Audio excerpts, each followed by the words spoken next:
বাংলাদেশের সুদহার বৃদ্ধির কারণে ব্যবসায় খরচ বেড়েছে, যা মূলত ব্যাংক ঋণের উপর নির্ভরশীল নতুন উদ্যোক্তাদের প্রভাবিত করছে। ঢাকা চেম্বার অফ কমার্সের হিসাব অনুযায়ী সুদহার 9% থেকে 14% উঠায় বেসরকারি খাতের অতিরিক্ত সুদ খরচ প্রায় 1,39,000 কোটি টাকা বেড়েছে।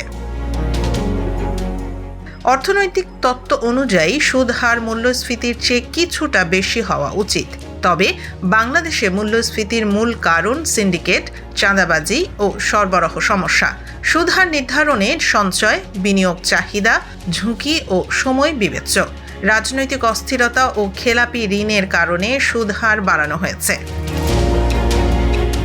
2018 সালে চালু 9-6 নীতি সরকারের ঘনিষ্ঠ ব্যবসায়ীদের সুযোগ দেয়, যার ফলে খেলাপি ঋণ 5 লাখ কোটি টাকা ছাড়িয়েছে।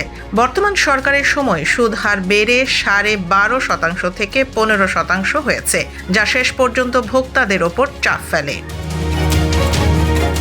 বিশ্লেষকরা বলছেন, সুদহার কেবল বাড়ালে বিনিয়োগ ও কর্মসংস্থান ক্ষতিগ্রস্ত হয়। দেশের নতুন সরকারকে সুশাসন ও স্বচ্ছ প্রতিযোগিতার মাধ্যমে বাজার নির্ধারণে ঋণের সুদ হার নির্ধারণের সুযোগ দিতে হবে।